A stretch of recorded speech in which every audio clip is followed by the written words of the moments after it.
Hey everybody, it's your good buddy 650E here, and welcome to Season 2, Episode 3 of the new bike build series. And this is where we're taking a 2018 S1000 RR Motorsport color with HP forged wheels, DDC, every single option available that I purchased from Sills BMW. We're going to turn this bike into something that I'd be proud to ride on the filthy streets of anywhere in the U.S., and then we're going to offer it to one of our amazing, thank you, Dominic. Absolutely. To our amazing supporters here and fans of 650E. And of course, we're at Sills BMW. I have a size 3X bagger shirt that my good buddy Dominic just gave me for one of my awesome subscribers, Mr. Steve Thorson. I will send this out to you immediately, sir, as quickly as I can. But check out, next to the S1000 RR, we have the FZ10. Yeah, and Zach is still working on installing the Translogic auto blipper and quick shifter, and we have the HMF exhaust installed. It's looking great. In today's episode, we're going to be installing the LED. Are they LED or HID? LED. LED headlight bulbs. HIDs. Okay. Use all those ballasts and everything. Okay. So we're going to look at a couple things first, and then we'll show the install of one LED headlight because it's the same thing on the other side, just the other side. Yeah. But first, just to get everyone's lips wet here over the camshafts, we're going to go. I actually was fortunate enough we had an engine that had a failure, and I remembered I had it sitting in a box, so I figured we'd go over what a couple engine parts are, show where these camshafts go, what they do, and what drives them and stuff real quick. Well, that'll be perfect. So what we have here, this is a stock bottom end of a S1000. This piece right here is the crankshaft. The crankshaft is what the connecting rod and piston ride up and down on. That's what makes this go up and down inside of these cylinder bores here. Okay. So this is a connecting rod. This is a piston rings. Just if anyone's ever explaining stuff and people don't understand. You can see this has a little scuffing on it. That's not good. Oh yeah. So this is the block. There's the cylinders you can see. And what goes on top of the cylinders is what's called the cylinder head. This is the cylinder head assembly. It sits on top here. Okay. All your valves are in there. Oh yeah. Yeah. Intake and exhaust valves. And as those valves need to open and close at a very precise time so that everything works. And what controls that is the camshaft. Gotcha. And then the reason you can gain or lose power or put power in a different spot with a camshaft is by controlling when the valves open and how long they're open for and how far they open. Okay. So it's usually within thousandths of an inch, so it might not be something that's visible, but when we actually go to do the camshaft install, we'll get a little more in detail and see what the difference is between these two cams. Okay. We'll bust out the micrometer and maybe even bust out a dial indicator, and we can watch the valve move in the head. Oh, that'll be I forgot sick. I had this stuff around, but just so people know what we're talking about. These are the camshafts from Bren Tuning. You can see they've never been run. Brand new. Just by looking at it, it kind of looks like the valve stays open for longer. Like this flat spot is longer than this stock flat spot on that cam. Okay. The cams are driven by a cam chain that runs off of the crankshaft. No, that's not it. This side? The sprocket must not be on there. But the cam chain runs off of that, and then it goes around both of your camshafts. And then your camshafts are timed to the crankshaft, so that's what makes everything work. So what we have to do is remove the stock cams, install the new cams, and then retime them correctly. Gotcha. And that's the tricky part about it. Take a look here. BMW is one of the first manufacturers to, pretty much everyone does this now, had little finger followers. Instead of the cams sitting right on top of the valves with buckets, that caused a lot of friction. This got rid of a lot of friction having these little finger followers. I think, I don't know if you remember, back when you got your 2010, you had a necklace or keychain or something that had one of those finger followers on it. This is where they actually sit in the engine. I do remember that now. You remember that? That's amazing. Yeah, so they're sitting there, they're pushing and actuating the valve whenever this load pushes down on it. This is the intake side, this is the exhaust side. You can control the degree of each camshaft separately by turning the sprocket on the end. That's why it's a 4-valve head with 2 camshafts is one of the most optimum designs for power currently. This is valve cover. It'll sit on top. That's what it looks like on the bike, you know? Yeah. Outstanding, man. But yeah, just a quick engine part review, and thought we'd show that to everybody. If there's any questions, throw them in the comments. I'll try to take a peek through them. Oh, that would be nice. And answer any questions. Okay. All right. Well, cool. But that's enough teasing that. Let's move on to lights. Yes. Clear the bench off, and I'll put up 3 different kinds of LED lights that I have lying around, and show why one might be easier or harder to install than the other. Perfect. Over here, next on the bench, Yeah. we have 3 different kinds of LED bulbs. So this kind is a little newer kind. You can see it has a LED in the center and then LEDs all around. Yeah. This kind's nice because it's just a regular H7 base. We can literally pop out your stock bulb, pop this in. No ballast or anything. No ballast or anything. But let's see what it looks like. Without that extra power from a ballast or a fan, Yeah. I think it's a little bit dim. Okay. Being a mechanic, this is the one I'd go with. Right, because it's easiest. Yeah.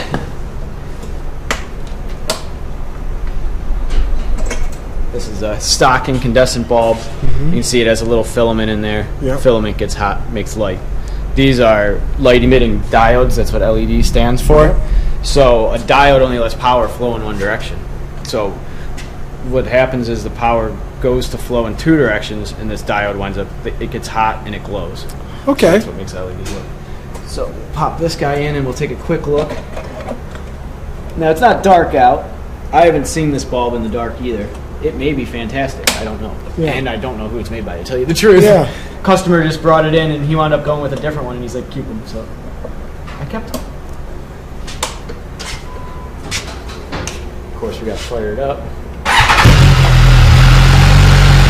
Looks bright to me, So man. here's your incandescent. Yeah. I mean, it's not bad for ease of install, right?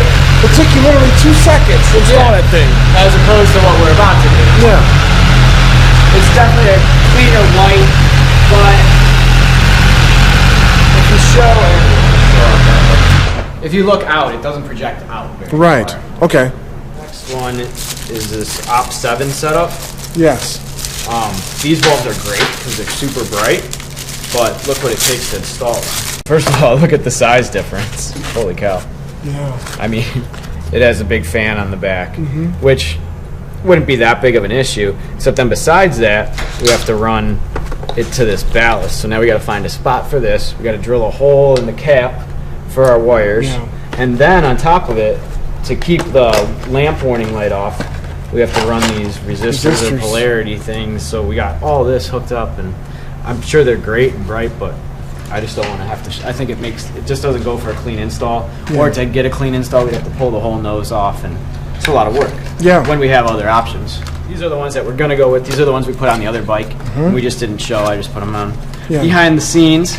But this time we'll show you what it takes. And these are nice because it has the fan, so I think they are allowed to get a little hotter, so they're a little bit brighter. Yep. It doesn't have one in the center, so it's just using the reflector. Pretty easy to mount. We put this piece inside the bike, and then this light goes in it and takes a quarter turn. Okay. The hardest part about this is we need to get this wire to fit in there, and then this cap, it doesn't have clearance, so we got to drill a hole in the cap. Sure. But since I've installed these already, I know where the hole has to be about and what size hole saw I need. Okay. So that makes it a little quicker. So we'll start, but we can start by showing what it looks like quickly Okay. compared to that other bulb. Oh, yeah. See, that's a lot 1,000 times brighter than that. Just Yeah. the bulb. Yeah. That's a lot. You probably can't see this yet too much through the video, but that is at least, it seems like 100 times brighter. It blinded me when he turned it on. Yeah. Yeah. So definitely worth a couple extra. Absolutely. And then that OP7 is probably even a little bit more intense than this. Yeah. But a lot longer to install. I think that's the best one, man, for the bang for the buck. All right, so we're back up on the bench. We'll just try to show some tips and tricks for cleaning up this install here. Okay. First thing I got to look at is which way I'm going to orientate this bulb, because it can go 2 ways. I think it works better with the wire on the bottom. And then if you look, it's not really centered in there. The bulb is up higher, closer to this edge than it is this edge. So my cap goes on and turns a quarter turn. So I need to make my hole offset towards the top and left almost. Okay. So this would be center. So I'm going to go up and over this way just a little bit. Okay. The hole size I have is like the exact size, so I just kind of wind up making it a little bigger by hand then to fit as necessary. Okay.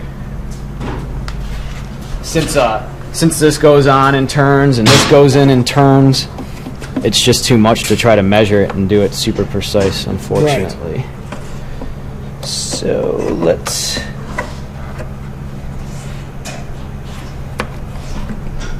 fit that's going to wind up there. Yeah. So we're going to wind up and over to the left. So I'm going to take my automatic hole punch here and just go up from the center and then over to the left. We'll go right by this P, push down on this guy. Gives us a new dot, and then this is what the size of the bulb is. So let's see, where's that going to wind up? If we put that there, I think that might be over a little too far. I'm going to come back in just a little bit.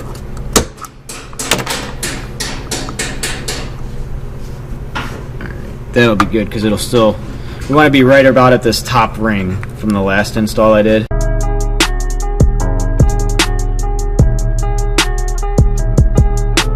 We'll most likely wind up massaging this anyway. Okay. But let's go back to the bike and work on tucking these wires in so that we can try fitting our cap. So what I did on the last one was there's a spot.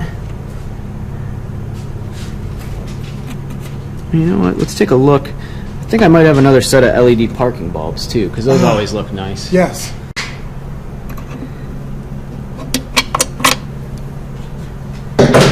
Okay. Much easier with pliers. Yeah. Again, got an incandescent bulb.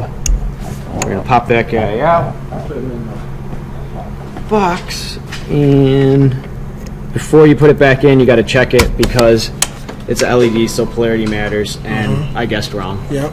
I lost the 50-50 lottery. Okay. We can leave the bike on. Okay. I'll just flip it, lights There up. it is. Now we know it's in the right direction. Yep. Polarity means which side's positive, which side's negative. None of it's labeled, so you just have to Guess. trial and error. Yeah. This guy just pushes back in. So you hear a click like that. You move that wire out of the way there. And then this, I take all that wire that I can and this connector and kind of shove it that way because it's the biggest opening.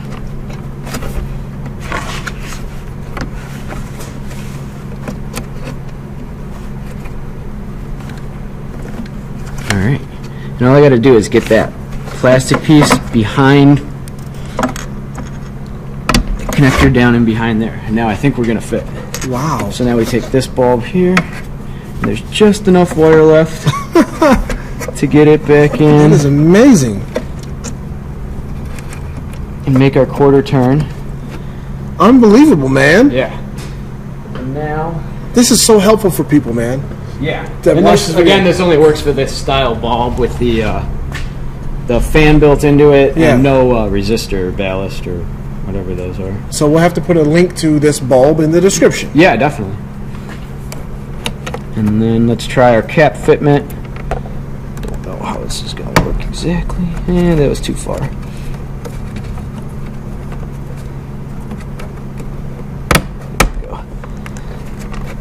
There it is. So we wind up like that. The only thing we got to check, and we did good, is if we look at the front here, if I cut the hole in the wrong spot on the cap, it would tilt the bulb, I noticed. Gotcha, But our yeah. bulb looks nice and straight, so Yeah.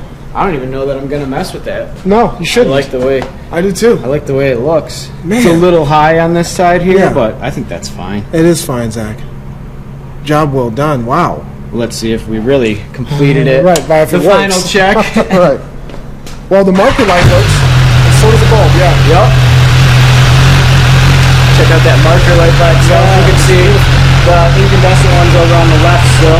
Yeah. There's big difference. Comparison, and here's our LED again. Wow. And then just to consider everyone's time, I'll just go ahead and put the other one in. It's the same thing. Yeah. The wire on that side, I don't know if there's as good a spot to tuck it, but there's still a spot. It's just kind of finding it. Gotcha. The whole key to that was, you'd think you'd want to put the BMW connector, the actual headlight connector, in first. You don't. Push the LED wires in first. Wow. And then just tuck that connector. Outstanding. Took me a little bit to figure that out. Wow. Where's the box that we can hold up for guys for the actual bulbs? I believe this is from Amazon. Okay. Stark Phantom. Okay. LED headlights, H7. They make a bunch of other. Yeah. It's the Awesome. Phantom series. There's 2 series of these lights too. Even believe there's one that's cheaper than this. Okay. And it's not much less bright. Okay. And it looks the same. It's just silver. Sure. Those were the ones I believe we put on the other bikes. Yes. Those are great too. Wow. All right. Well, awesome. But, well, thanks, Zach, for the education about the cams that we're going to install into this I bike. hope everyone gets excited about those. Well, like I said, I'll explain more later how that's actually going to gain power, and maybe Brent will help me explain it too, and hopefully he gets that ECU flash going, because that's going to be a key component in that.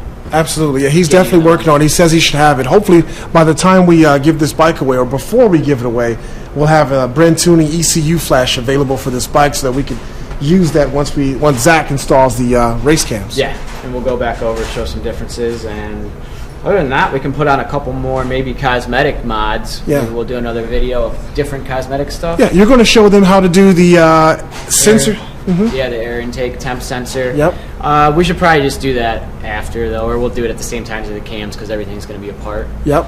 But maybe we'll do some cosmetic stuff, and then hopefully either get some warm enough weather, or you go find somewhere warm. Yeah. We got to get 350, 400 miles on this thing, you know? Well, I'm definitely going to take that. I'm going to have to take the bike somewhere south. I'm looking at Nashville, Tennessee, or Atlanta, Georgia, or somewhere like that. I'm going to put this bike in my trailer, take it down south somewhere warm, and put the brake in miles. Maybe you could just talk to him over at Goodyear, and we could get in the blimp hangar and ride around in Ooh. circles. Yeah, that would be sweet if they let us do that. It's definitely warm in there, man.